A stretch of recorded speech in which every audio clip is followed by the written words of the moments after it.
Okay, students, this is the first chapter of your book, Two Gentlemen of Verona by A.J. Cronin. This is the author's first-hand encounter with two boys in the town of Verona. He calls them gentlemen. Here you can see he says two gentlemen of Verona. These are those two boys. Now, why does he call them gentlemen? Because of their qualities. They have qualities which reflect that they are gentlemen. Let us go ahead. I'll tell you about the author A.J. Cronin. His name was Archibald Joseph Cronin. He was a Scottish novelist and physician. Here you can see this is the world map, and this area which is colored in red, this is Scotland. So this author A.J. Cronin belonged to Scotland. He was a novelist and a physician. He practiced medicine in Wales and in London. Cronin gave up practicing medicine and took to writing as a career. He wrote a number of novels and short stories, and among his best known novels are the books The Citadel, The Key of the Kingdom, and The Spanish Gardener. Some of his novels have also been made into successful films. This is the chapter. I'll read it out to you, and as I go through it, I'll discuss it also. As we drove through the foothills of the Alps, two small boys stopped us on the outskirts of Verona. Now over here, Alps is a mountain range in Europe.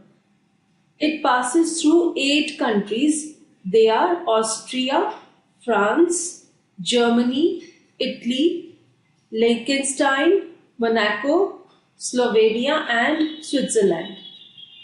This is the map, and this red colored line is the Alp mountain range. This area is Italy. So the author is saying as we drove through the foothills of the Alps. So perhaps they were driving somewhere over here. He says two small boys stopped us on the outskirts of Verona. Verona is a city in Italy. They were on the outskirts of Verona. Here you can see this is the map of Italy, and this red colored area is the town of Verona. So the author and his companion, they were somewhere on the outskirts of Verona. Students, Romeo and Juliet, these are the two characters from the play written by Shakespeare, and they are believed to have lived in the town of Verona. Let us go ahead. They were selling wild strawberries.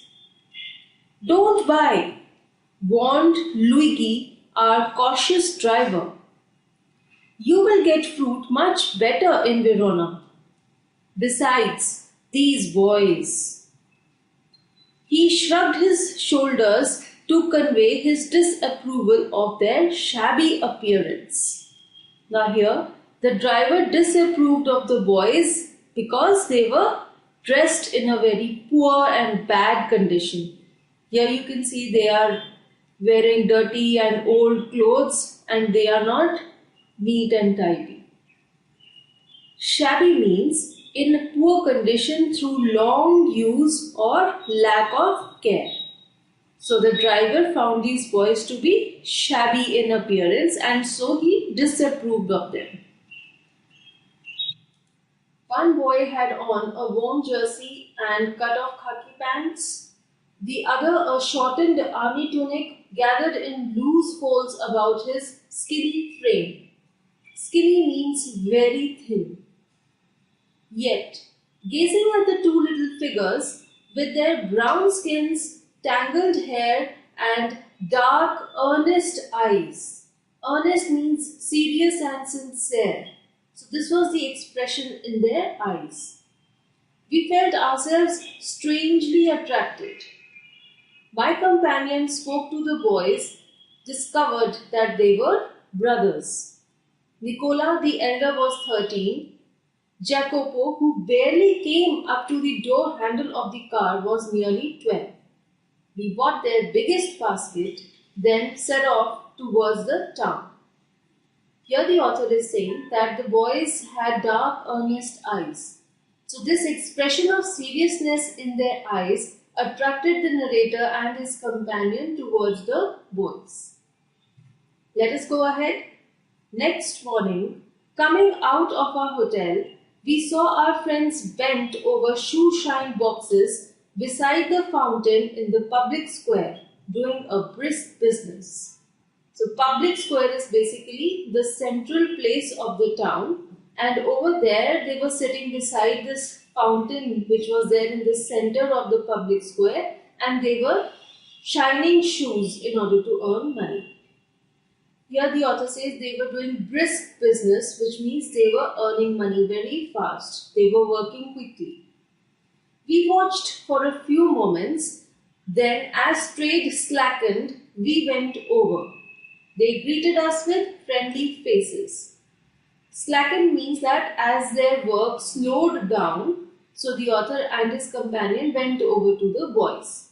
The boys greeted them with friendly faces. They were friendly because they recognized them as they had met them the day before. I thought you picked fruit for a living, I said. We do many things, sir, Nicola answered seriously. He glanced at us hopefully. Often we show visitors through the town to Juliet's tomb and other places of interest. Juliet's tomb is the place where Juliet, who was the woman loved by Romeo, she was buried. Romeo and Juliet is a play which was written by Shakespeare. Here you can see this is the Juliet's tomb, which is a place of tourist attraction, and the boys say that they often take tourists to such places of interest. Let us proceed. All right, I smiled. You take us along. As we made the rounds, my interest was again provoked by their remarkable demeanor. Demeanor means their appearance and behavior. So there was something attractive in them. That is why the narrator was once again provoked, means he was once again aroused, he was attracted by their behavior.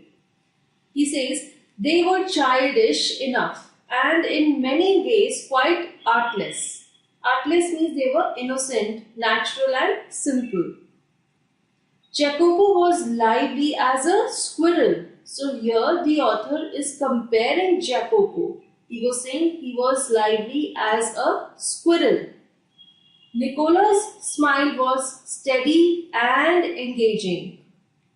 So here you can see that the narrator is drawing a contrast between the two brothers, Nicola and Jacopo.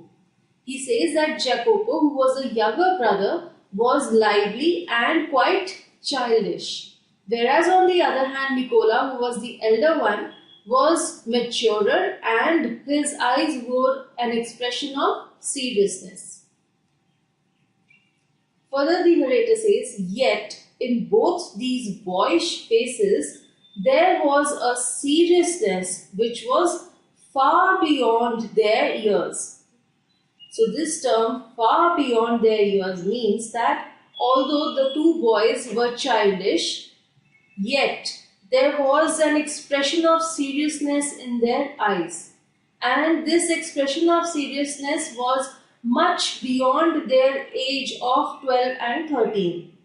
This showed that they had faced the harshness of life at a very early age. They had such experiences in life which a person usually has at a very later stage in life. And as these boys had faced all those things at such an early age, that is why there was an expression of seriousness in their eyes which was far beyond what children of their age usually have.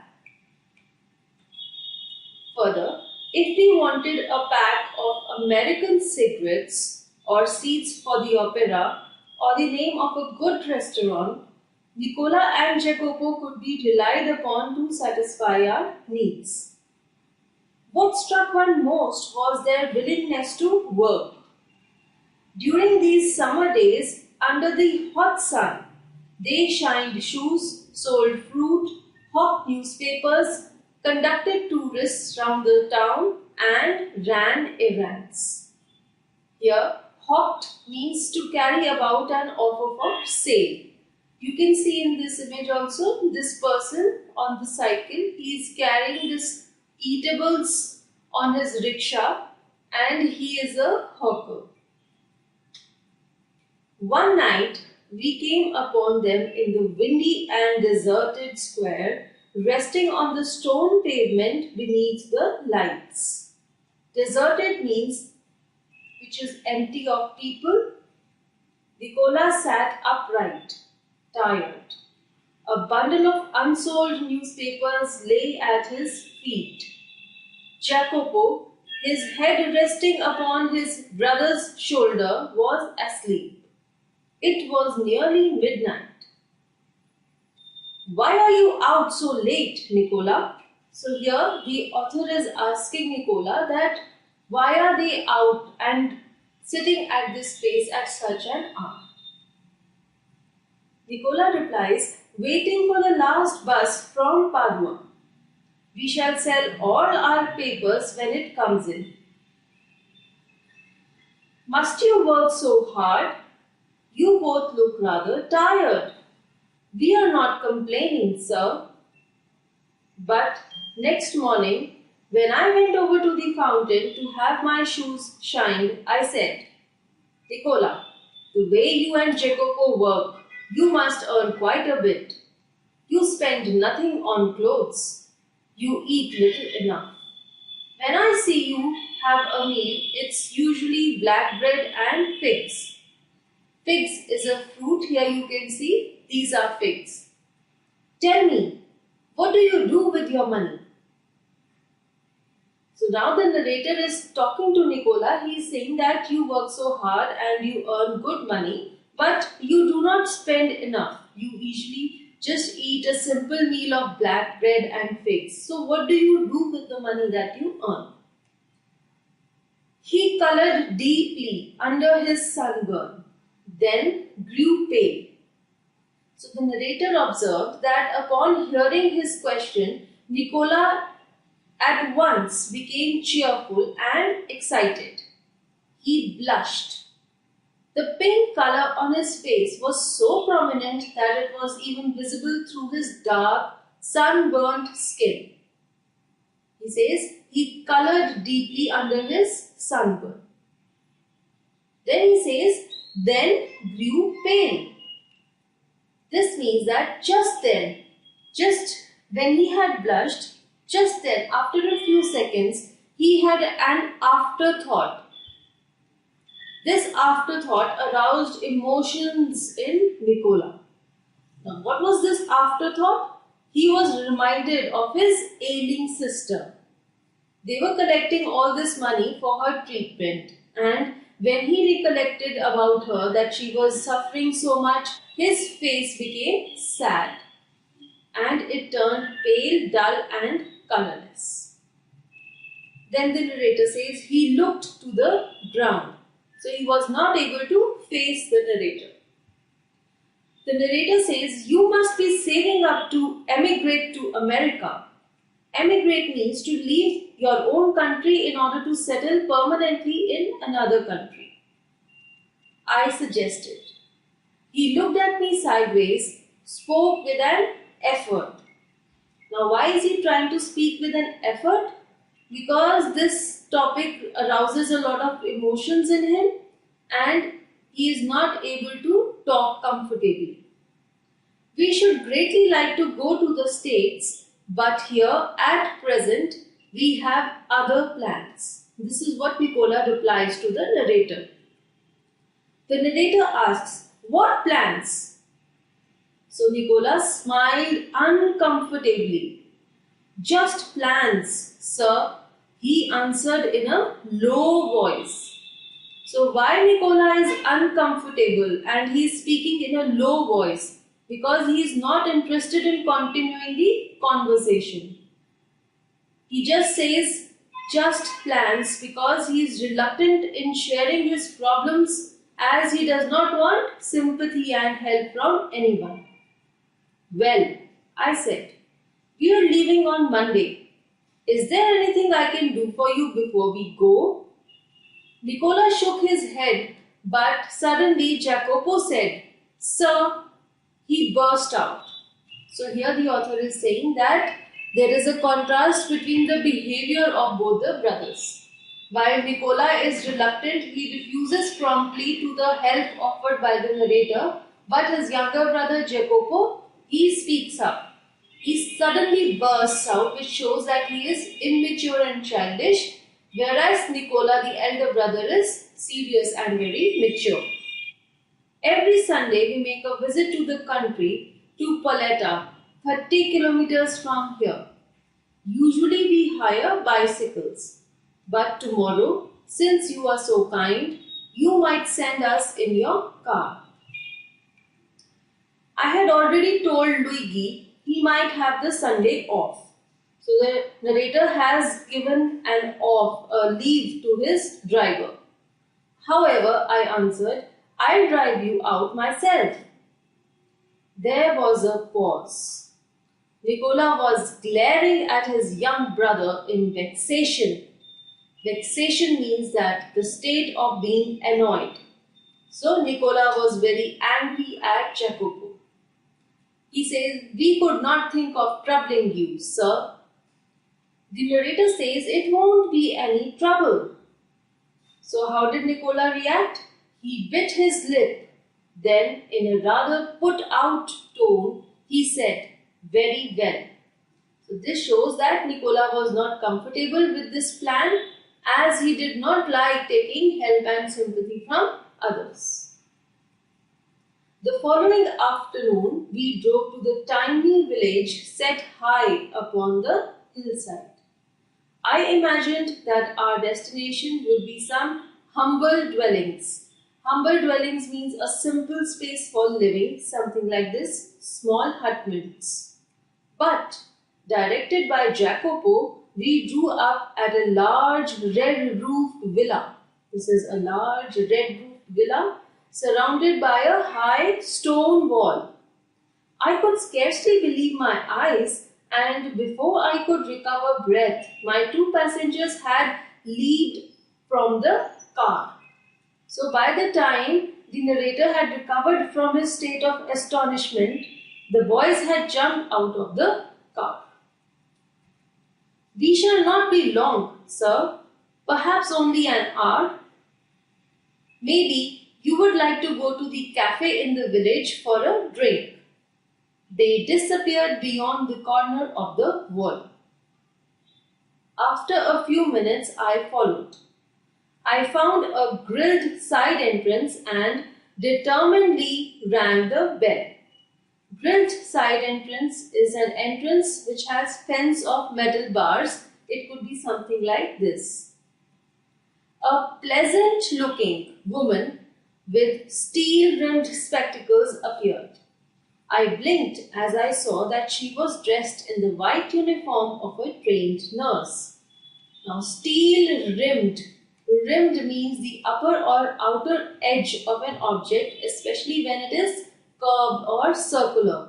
So, the spectacles were this circular kind in shape and they were made of steel. So, that is why it is called steel-rimmed.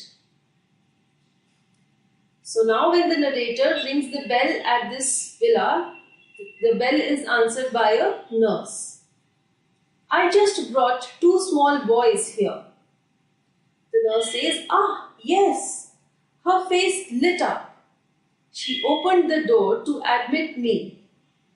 Nicola and Jacopo, I will take you up. She led me through a cool, tiled vestibule. Vestibule is an entrance lobby into the hospital. For hospital the villa had become. So this place was a hospital. At the door of the little cubicle is a small room often large enough for one person only. So at the door of one little cubicle, the nurse paused, put her finger to her lips, and with a smile bade me look through the glass partition. The two boys were seated at the bedside of a girl of about 20, who, propped up on the pillows, wearing a pretty lace jacket, was listening to their chatter, her eyes soft and tender. One could see at a glance her resemblance to her brothers. So this girl was their sister. A vase of wild flowers stood on her table beside a dish of fruit and several books. This girl who was sitting on the bed was well dressed, which is in contrast to the poorly dressed brothers. So the brothers were taking care of this girl. Further, the narrator noticed that there was a vase of wild flowers on the table along with a dish of fruits and several books. "Won't you go in?" the nurse murmured. "Lucia will be pleased to see you." I shook my head and turned away. I felt I could not bear to intrude upon this happy family party. But at the foot of the staircase, I drew up and begged her to tell me all she knew about these boys. Intrude means to enter and disrupt. So the narrator does not want to enter and disrupt the happy family party. Who is the family? The two brothers and their sister who is sitting on the bed. She was eager to do so. They were, she explained, quite alone in the world except for this sister Lucia. So the nurse tells the narrator that the three siblings were the only survivors in their family. They were the two brothers Nicola and Jacopo and their sister Lucia. Their father, a widower, a well-known singer, had been killed in the early part of the war. The mother of these three children had died earlier, and their father, who was a singer, had been killed in the early part of the war. Shortly afterward, a bomb had destroyed their home and thrown the three children into the streets. So the war destroyed their home, and all of a sudden their lives changed completely. They had always known a comfortable and cultured life. Lucia had herself been training as a singer, and they had suffered horribly from near starvation and exposure to the cold winter. The nurse tells the narrator that their sister was training to become a singer, but now they did not have even food and shelter to themselves. So this is the contrast of their lives. For months they had barely kept themselves alive in a sort of shelter they built with their own hands amidst the rubble. Rubble is a waste or rough fragments of stone, brick, concrete, etc. as a debris from demolition of the building. So they were living in the debris from the house which had been demolished by the bomb. Then for 3 years the Germans ruled the city. The boys grew to hate the Germans. They hated the Germans because they had they had destroyed their home. When the resistance movement began secretly to form, they were among the first to join. Resistance movement is an organized effort here by the civilians, by the general mass of the people who want to resist the government or any occupying power, any person who has occupied their country and has disrupted their order and stability. When the war was over and we had peace at last, they came back to their beloved sister and they found her suffering from tuberculosis of the spine. She paused, took a quick breath. Did they give up? I do not have to answer that question. They brought her here, persuaded us to take her into the hospital. In the 12 months she has been our patient, She has made good progress. So the nurse says that the brothers' positive approach and determination to get their sister cured has helped the staff to treat her well. There has been a remarkable improvement in her health in the past 12 months. There is every hope that one day she will walk and sing again. Of course, everything is so difficult now. Food is so scarce and dear. We could not keep going unless we charged a fee. But every week, Lucia's brothers have made their payment. She added simply, I don't know what they do. I do not ask. Work is scarce in Verona. But whatever it is, I know they do it well. Scarce means not enough. So the narrator replies, yes, I agreed. They could not do it better. So the narrator agreed to the nurse because he actually knew that the boys worked really hard and now he came to know their purpose also.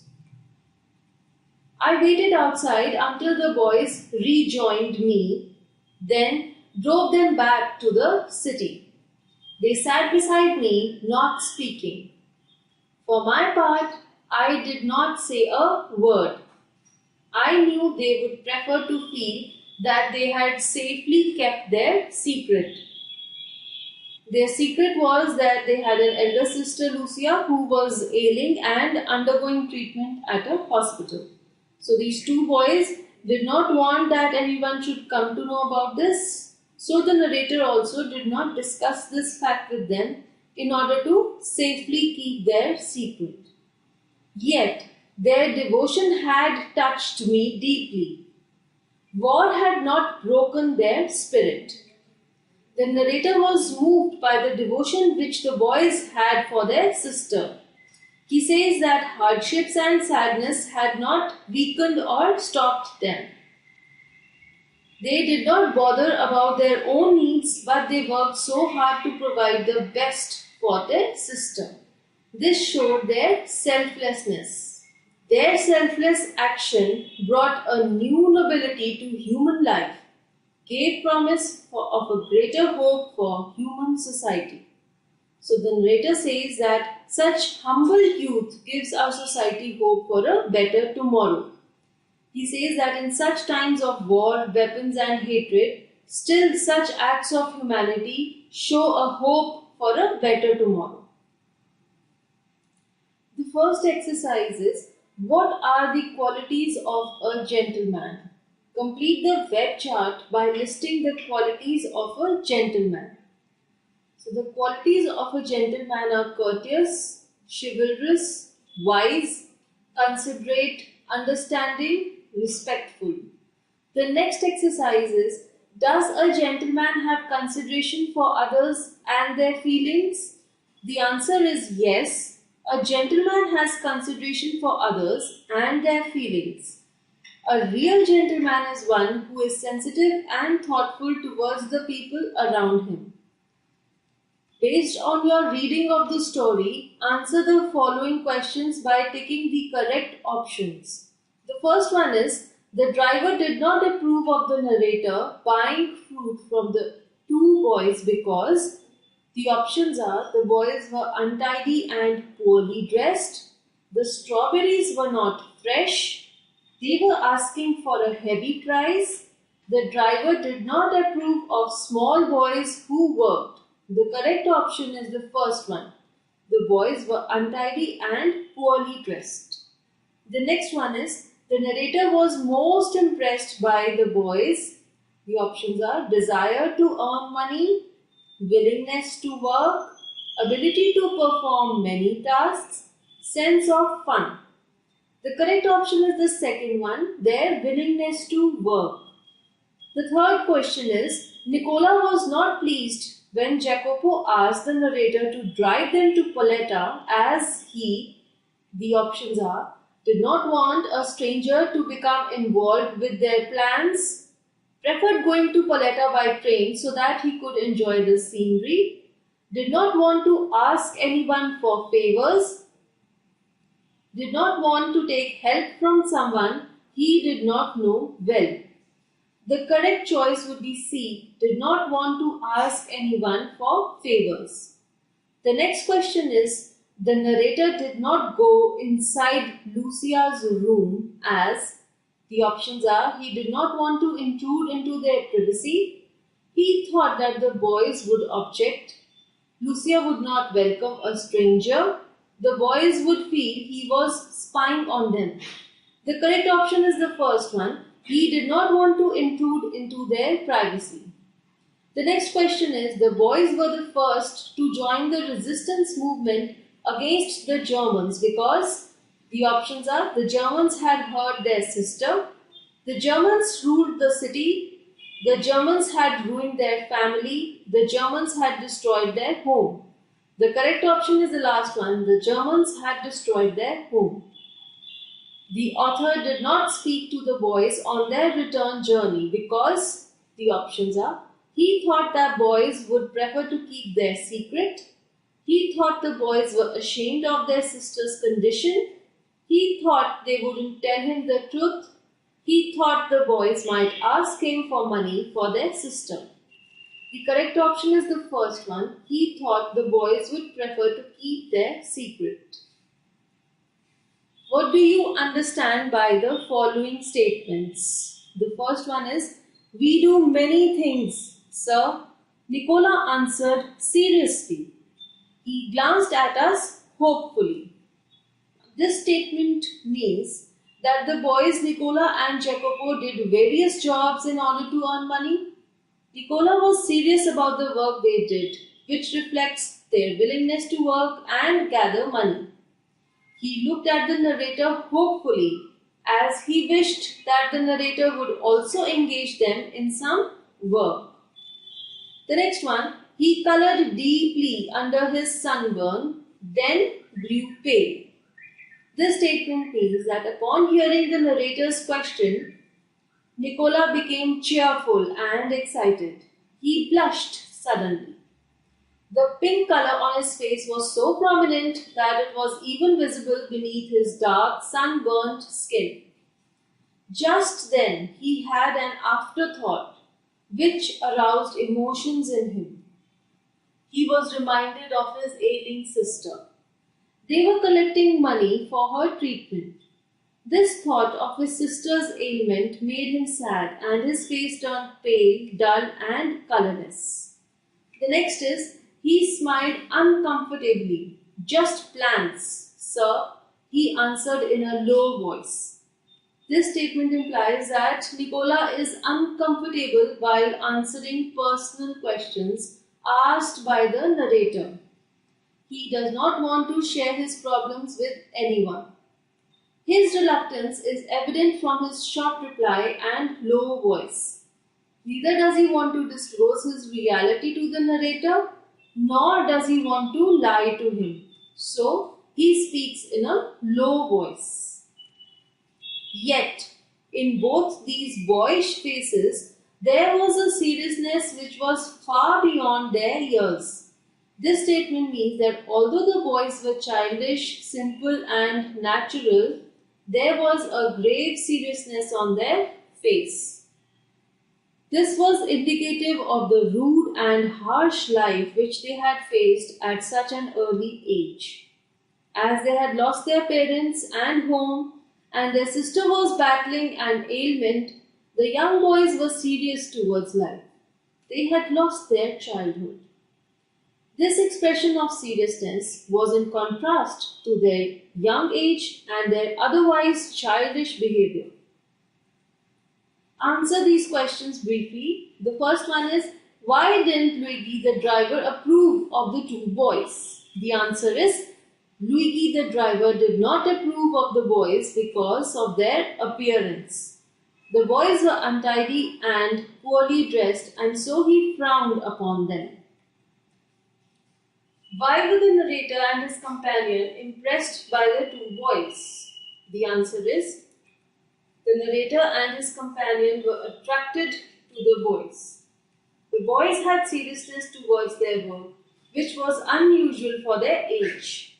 The narrator and his companion were also impressed by their eagerness to work. The boys' childish behavior and their natural reactions drew the narrator close to them. Why was the author surprised to see Nicola and Jacopo working as shoe shine boys? The answer is the narrator was surprised to see Nicola and Jacopo working as shoe shine boys because he thought that they picked fruit for a living. The day before, the narrator had bought strawberries from them. So the next day, he was in for a surprise to see them shining shoes. How were the boys useful to the author? The boys helped the author in many ways. They fetched American cigarettes for him, bought him seats for the opera, and even told him the name of a good restaurant in the town. Why were the boys in the deserted square at night? What character traits do they exhibit?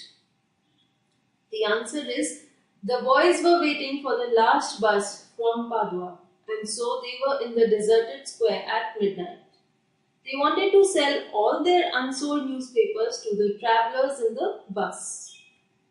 The traits exhibited by the boys are that they were hardworking and had self-determination. The narrator asks the boys, "Must you work so hard? You both look rather tired." The boys reply, "We are not complaining, sir." What do you learn about the boys from their reply? The answer is, the boys' reply shows that they were working hard because of their own will. It was not forced upon them. The boys were brave, courageous, and had a strong willpower to face the challenges which life threw upon them.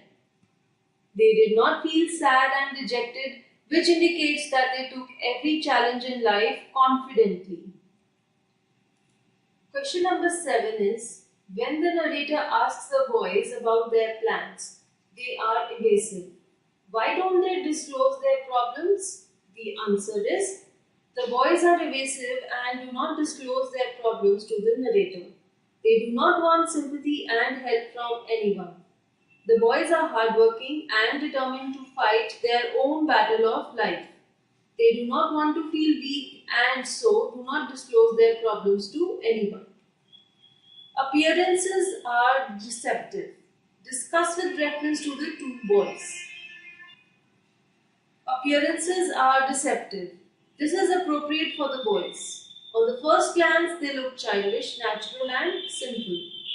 They were just like any other young boys who seemed to be doing petty jobs in order to earn their livelihood. When the narrator interacts with them, he sees seriousness in their eyes. This serious expression is in contrast to their otherwise childish behavior. No one can make out the true purpose of their sincerity towards their work.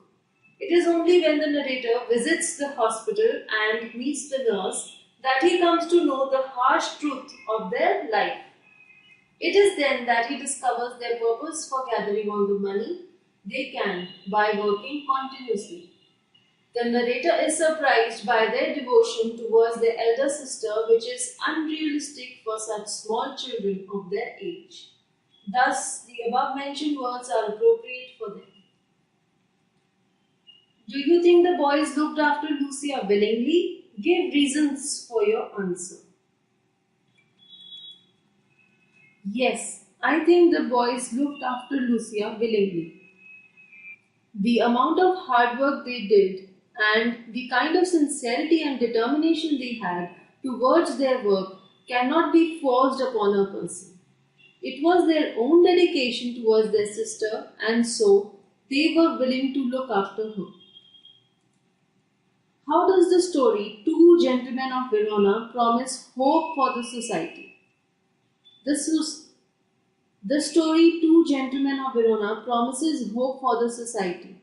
The boys, Nicola and Jacopo, were devoted and sincere towards the cause of their sister's ailment. They were self-sacrificing despite the harshness faced by them. This approach of theirs towards life shows positivity and nobility. Despite all the negativity in the world, like war, hatred, jealousy, rivalry, and selfishness, the boy's attitude indicated that goodness still persisted in some souls. It indicated that there was a scope for the world to become a better place one day. Match the phrases to their meanings. The phrases are set up, which means to start or establish a company. Breakdown means to lose control of your feelings and start crying. Set off means to start on a journey. Put up with means to tolerate a situation or a person. Put off means to postpone. Put on means to wear. Come in is to enter. Come across means to meet or find by chance. Come up against means to be faced with or opposed by. Turn down means to refuse or reject. Turn in means to inform on or deliver up. Turn to means to try to get help or advice or sympathy from someone. Now use these phrases given in the previous exercise to complete the following sentences. The first sentence is, the landlord was suspicious of the two men staying in the flat, so he called the police and dash them dash. The correct answer is, the landlord was suspicious of the two men staying in his flat, so he called the police and turned them in. Early in the morning, we packed our bags and dashed for a hike over the mountain. The correct phrase will be, early in the morning we packed our bags and set off for a hike over the mountain. Janvi dashed some photographs of her grandfather in the old trunk. Janvi came across some photographs of her grandfather in the old trunk. My father dashed his own business 10 years ago. The correct phrase would be, my father set up his own business 10 years ago. The bank dash Paul's request for a loan. The right phrase would be, the bank turned down Paul's request for a loan. The corporation's decision to reduce the leave of the employees dash a lot of opposition. Here we can say the corporation's decision to reduce the leave of the employees came up against a lot of opposition. Thank you.